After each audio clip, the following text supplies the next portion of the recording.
Hello friends, welcome to Legal GK. আজি আমি discuss কৰিম জুডিশিয়েল প্ৰচিডিঙৰ ওপৰত এটা নতুনকৈ গুজৰাট হাইকোৰ্টে যি নতুন প্ৰচেষ্টা আৰম্ভ কৰিছে তাৰ ওপৰত। গুজৰাট হাইকোৰ্টে লাইভ ষ্ট্ৰীমিঙৰ ব্যৱস্থা কৰিছে। জুডিশিয়েল প্ৰচিডিং লাইভ ষ্ট্ৰীমিং হ'ব থ্ৰু ইউটিউব চেনেল। সো এয়া এটা সম্পূৰ্ণ নতুন পদক্ষেপ আৰু প্ৰথমবাৰৰ কাৰণে আমাৰ ইয়াৰ আগতে ভাৰতত এনেকুৱা ধৰণৰ কোনো ধৰণৰ লাইভ ষ্ট্ৰীমিঙৰ ব্যৱস্থা কৰা হোৱা নাছিলে জুডিশিয়েল প্ৰচিডিঙৰ। সো গুজৰাট হাইকোৰ্টে এটা লেণ্ডমাৰ্ক ইনিচিয়েটিভ লৈছে, যাৰ জৰিয়তে ইউটিউব চেনেলৰ গুজৰাট হাইকোৰ্টৰ যিটো ইউটিউব চেনেল আছে তাৰ থ্ৰুদি জুডিশিয়েল প্ৰচিডিঙৰ লাইভ ষ্ট্ৰীমিঙৰ ব্যৱস্থা কৰা হৈছে। এয়া আমাৰ ভাৰতত প্ৰথমবাৰৰ বাবে কৰা হৈছে। আমি সকলোৱে এতিয়া শুনিবলৈ পাওঁ যে জুডিচিয়াৰীৰ যিটো প্ৰচিডিং, সেই প্ৰচিডিঙৰ ওপৰত মানুহৰ যিটো ভৰসা সেইটো লাহে লাহে হেৰাই গৈছে। গতিকে সেই ট্ৰান্সপাৰেঞ্চি মেইনটেইন কৰাৰ কাৰণে গুজৰাট হাইকোৰ্টে এইটো পদক্ষেপ হাতত লৈছে, যাতে আমি সাধাৰণ ৰাইজে সকলো জুডিচিয়েল প্ৰচিডিঙৰ কেনেকুৱা ধৰণৰ প্ৰচিডিং হয় সকলোবোৰ আমি জানিব পাৰোঁ আৰু এটা ট্ৰান্সপাৰেঞ্চি মেইনটেইন কৰিব, যাতে জুডিচিয়াৰীৰ ওপৰত যিটো আমাৰ বিশ্বাস ভংগ হোৱাৰ যিটো আমাৰ আহি আছে কিছুমান কথা আমি শুনিবলৈ পাওঁ, সেইটো যাতে আমি নোহোৱা কৰিব পাৰোঁ। যদিও এইটো এটা এক্সপেৰিমেণ্টেল বেচিছৰ লোৱা হৈছে, ইটছ অন এক্সপেৰিমেণ্টেল বেচিছ, আৰু অলৰেডি গুজৰাট হাইকোৰ্টে যোৱা মানডে এই লাইভ ষ্ট্ৰীমিঙৰ যিটো কোৰ্ট প্ৰচিডিং সেয়া অলৰেডি ষ্টাৰ্ট কৰিছে। আৰু এইটো জৰিয়তে গুজৰাট হাইকোৰ্টে আমাক জনাব বিচাৰিছে যে ট্ৰান্সপাৰেঞ্চি মেইনটেইন কৰাৰ কাৰণে জুডিচিয়েল প্ৰচিডিংটো সদায় যাতে ৰাইজৰ আগত দেখুৱাব পাৰে, সেইটো যাতে আমি মেইনটেইন কৰিব পাৰোঁ। এয়া সম্পূৰ্ণ এক্সপেৰিমেণ্টত বেচিছ কৰা হৈছে। গতিকে এইটো কিমানখিনি কণ্টিনিউটি হ'বনে নহ'ব সকলোবোৰ ডিপেণ্ড কৰিব যে ইয়াৰ আউটকাম কি হয়। ইয়াৰ ভাল বেয়া দুটাই চালিজাৰি চাইহে সেইটো ডিচাইড কৰিব যে এইটো টেম্পৰেৰী বেচিছত কৰা হৈছে, কিন্তু এইটো যদি ভাল ফল দেখুৱায়, যদি তাৰ পজিটিভিটি বেছি হয়, তেতিয়া হয়তো এইটো কণ্টিনিউ কৰাৰ কাৰণে নিশ্চয় চিন্তা কৰিব। The modality has been guided primarily by the supreme court's direction in a 2017 public interest litigation for live streaming court proceedings. So' 2017ত এটা PIL ফাইল কৰা হৈছিলে by a law student, wherein the petitioner student had prayed for public access to hearing in light of court proceedings that had been rendered to the virtual medium. So যেতিয়া virtual mediumত যদি court proceeding বিলাক দেখুৱা হয়, তেতিয়া নিশ্চয় law student বিলাকৰ কাৰণে সুবিধা হ'ব, কাৰণ ইন ফিউচাৰ তেখেতসকলে যিটো court proceeding সেইটোৰ বিষয়ে খুব জনাৰ খুবেই প্ৰয়োজন। তাৰোপৰি আমাৰ সাধাৰণ নাগৰিকৰ কাৰণেও কোৰ্টৰ যিটো প্ৰচিডিং সেইটো যাতে ট্ৰান্সপাৰেঞ্চি হয়, সেইটো যাতে আমি জানিব পাৰোঁ, সেইটো খুব ইম্পৰ্টেণ্ট হয়। গতিকে এই PILৰ আধাৰতে সুপ্ৰিম কোৰ্টে 2017ত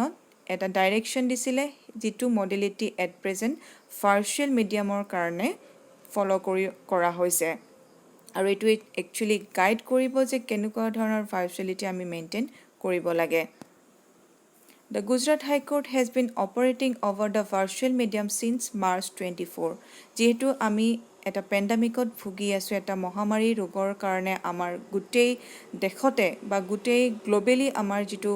লকডাউন চলি আছে, আমি ছ'চিয়েল ডিষ্টেঞ্চিং মেইনটেইন কৰাৰ কাৰণে আমি সকলোবোৰ লকডাউন হৈ পেলাই থাকিবলগীয়া হৈছে। গতিকে গুজৰাট হাইকোৰ্টে অলৰেডি মাৰ্চ 24তে ভাৰ্চুৱেল মিডিয়ামৰ থ্ৰুদি কোৰ্টৰ প্ৰচিডিং বা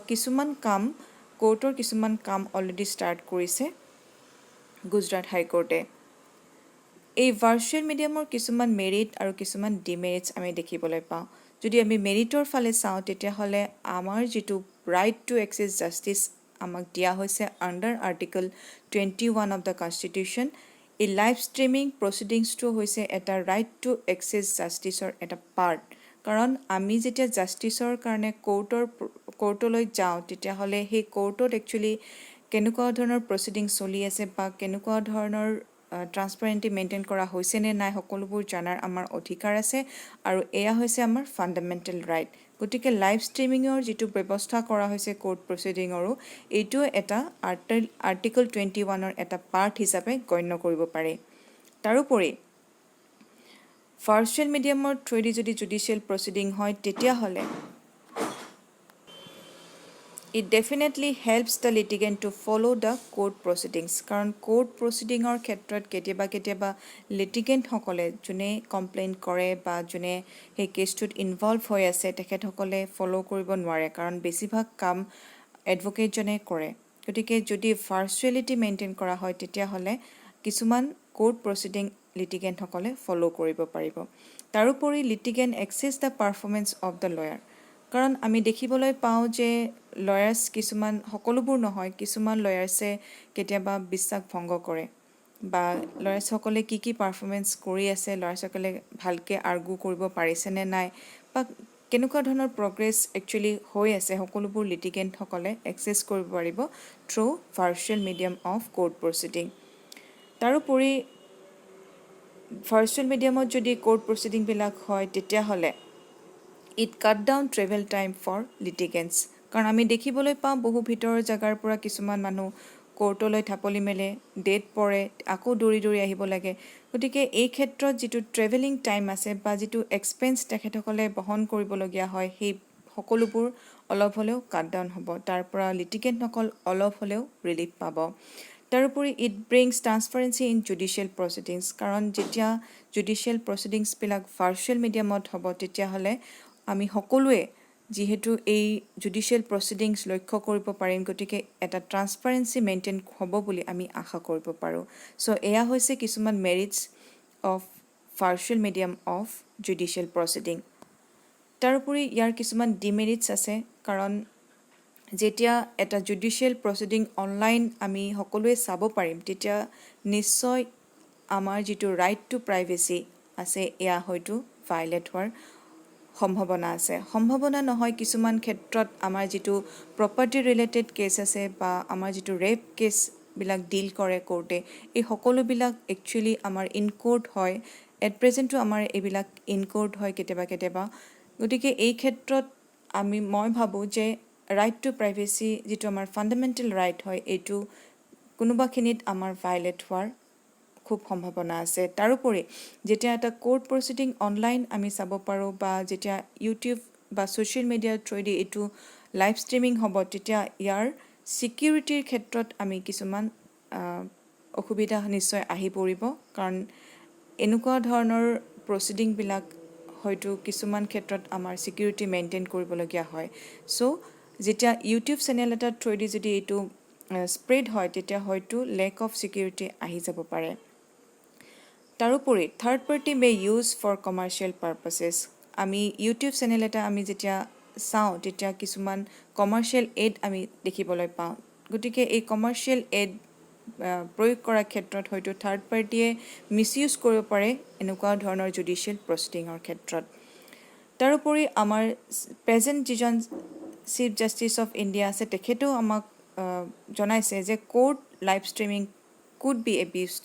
কাৰণ থাৰ্ড পাৰ্টিয়ে এইটো হয়তো সুবিধা ল'ব পাৰে যে জুডিচিয়েল প্ৰচিডিঙৰ ক্ষেত্ৰত কোনোবা এজন ব্যক্তিৰ পৰা হয়তো সুবিধা ল'ব পাৰে গতিকে এয়া যেতিয়া লাইভ ষ্ট্ৰীমিং হ'ব তেতিয়া হয়তো এবিউচিভ হ'ব পাৰে এতিয়া আহোঁ আমাৰ ই কোৰ্ট মিছন মোড প্ৰজেক্টলৈ 2005ত আমাৰ national policy and action plan for implementation of information and communication technology in the Indian judiciary যিহেতু আমাৰ সুপ্ৰিম কোৰ্ট অফ ইণ্ডিয়াৰ এটা ই কমিটি বনোৱা হৈছিলে আৰু এই ই কমিটিৰ থ্ৰুৱেদি যিটো আমাৰ ই প্ৰজেক্ট মডেল আছে সেইটো ছাবমিট কৰা হৈছিলে যাৰ জৰিয়তে অলৰেডি 2013তে আমাৰ প্ৰত্যেকখন প্ৰায়ভাগ কোৰ্টৰে আমাৰ ই কোৰ্টৰ ব্যৱস্থা কৰা হৈছে 2013তে আমাৰ ই court national portal that is ecourt.government.in was launched by the Chief Justice of India. So, এই e-courtৰ জৰিয়তে আমি এতিয়া at present আমি আমাৰ যিটো কেছ ষ্টেটাছ আছে বা daily cause list cases file বা কেছেছ ৰেজিষ্টাৰ্ড আমি যিটো ছফ্টৱেৰ ইউজ কৰোঁ কেছ ইনফৰ্মেশ্যন ছিষ্টেম এই ছফ্টৱেৰৰ জৰিয়তে আমি ই কোৰ্টৰ ব্যৱস্থা কৰা হৈছে যাৰ জৰিয়তে আমি এতিয়া কোৰ্টলৈ নোযোৱাকৈ আমি কেছ ষ্টেটাছবিলাক আমি জানিব পাৰোঁ যে আমাৰ নেক্সট ডেট কেতিয়া আছে বা আমাৰ কেছটোৰ প্ৰগ্ৰেছ কেনেকুৱা হৈছে, অলৰেডি কি কি হৈ গৈছে, সকলোবোৰ এতিয়া আমাৰ ৰেকৰ্ড হৈ থাকে থ্ৰু দিছ ছফ্টৱেৰ। তাৰপিছত আহোঁ যে the high court of Punjab and Haryana to launch its first virtual court court at Faridabad. This e-court would deal with traffic challan cases from across the state. So, Punjab and Haryana High Court already at the first virtual e-court স্থাপন কৰিছে at Faridabad, যাৰ জৰিয়তে আমি traffic চালান, আমি যেতিয়া এটা traffic rule violate কৰোঁ তেতিয়া আমি যিটো চালান কাটো বা আমি যিটো ফাইন ভৰিবলগীয়া হয় সেইটো আমি কোৰ্টৰ থ্ৰুদি কোৰ্টলৈ নোযোৱাকৈ আমি সেইটো পে'মেণ্ট কৰিব পাৰোঁ। আৰু এই কোৰ্টৰ ব্যৱস্থা কৰা হৈছিলে through the committee of the supreme court of India. গতিকে এই ভাৰ্চুৱেল কোৰ্টৰ ব্যৱস্থা অলৰেডি আমাৰ ষ্টাৰ্ট হৈছে ইণ্ডিয়াত, আৰু কিছুমান অনলাইন ব্যৱস্থা কৰা হৈছে। আৰু এই কোৰ্টৰ জৰিয়তে by using the information and communication technology আমি কোৰ্টলৈ মানুহজন নোযোৱাকৈ, ফিজিকেলি আমি কোৰ্টত প্ৰেজেণ্ট নোহোৱাকৈ ভাৰ্চুৱেলি আমি এই কোৰ্টৰ জৰিয়তে আমি কোৰ্টৰ যিখিনি সুবিধা আমি এইটো গ্ৰহণ কৰিব পাৰোঁ। চ' গুজৰাট হাইকোৰ্টৰ যিটো এইটো লাইভ ষ্ট্ৰিমিঙৰ ব্যৱস্থা কৰিছে জুডিচিয়েল প্ৰচিডিং, এইটো একেবাৰে পজিটিভ বুলিও মই নকওঁ, ইয়াৰ নিগেটিভিটিও কিছুমান আছে। এইটো এক্সপেৰিমেণ্ট বেচিছত যিহেতু ষ্টাৰ্ট কৰা হৈছে, গতিকে চাই লওঁ ইয়াৰ পজিটিভ নিগেটিভ সকলোবিলাক চাইহে এইটো কণ্টিনিউ কৰা হ'ব নে ফৰ দ্য টাইম বিং এইটো এপ্লাই কৰিব, সকলোবোৰ আমি নিশ্চয় সময়ত গম পাম। গতিকে এইটো হৈছে এটা ফৰ দ্য টেম্পৰেৰী বেচিছ এটা নতুন চেঞ্জ ইন দ্য জুডিচিয়াৰী। যদি এইটোৰ ফলাফল ভাল হয় নিশ্চয় আমি ইয়াৰ কণ্টিনিউটি আমি দেখিবলৈ পাম, বা অন্য হাইকোৰ্টতো এনেকুৱা ধৰণৰ ব্যৱস্থা নিশ্চয় কৰা হ'ব। আশা কৰিছোঁ ইয়াৰ পৰা আমি সুফল পাম, আৰু যিখিনি আমি সাধাৰণ নাগৰিক বা যিখিনি ল' ষ্টুডেণ্ট আছে সকলোখিনি ইয়াৰ পৰা উপকৃত হ'ব। যদিও বাহিৰৰ কিছুমান কাণ্ট্ৰিত যেনে USA এই লাইভ ষ্ট্ৰিমিঙৰ ব্যৱস্থা অলৰেডি কৰা হৈছে, গতিকে তাত যিহেতু সুফল পাইছে, গতিকে আমি ভাবোঁ যে ভাৰততো এনেকুৱা ধৰণৰ যদি ব্যৱস্থা কৰোঁ তেতিয়াহ'লে জুডিচিয়াৰীৰ ক্ষেত্ৰত যিটো আমাৰ আশ্বাস থকা বুলি আমি ভাবোঁ, বা যিখিনি আমি বিশ্বাস কিছুমান যিহেতু ৰাইজৰ মাজত কমি গৈছে, এই বিশ্বাসৰ আমি পুনৰ গেইন কৰিবৰ কাৰণে নিশ্চয় জুডিচিয়াৰীৰ ক্ষেত্ৰত আমি ট্ৰান্সপাৰেঞ্চি মেইনটেইন কৰিব লাগে। আৰু তাৰ কাৰণে এনেকুৱা ধৰণৰ লাইভ ষ্ট্ৰিমিঙৰ ব্যৱস্থা যিহেতু জুডিচিয়েল প্ৰচিডিঙত কৰিব পাৰোঁ, গতিকে আমি সকলোবোৰ চাই ইয়াৰ নিগেটিভিটি পজিটিভিটি সকলোবোৰ চাই আমি ইয়াৰ কণ্টিনিউটিৰ কথা নিশ্চয় আমাৰ জুডিচিয়াৰী এইটো পদক্ষেপ হাতত ল'ব। হোপ এই ভিডিঅ'টোৰ পৰা আপোনালোকে অলপ হ'লেও জ্ঞাত হ'ল, অলপ হ'লেও জানিলে। যদি ভাল লাগিছে তেতিয়াহ'লে প্লিজ লাইক কৰিব আৰু শ্বেয়াৰ কৰিব। Thank U.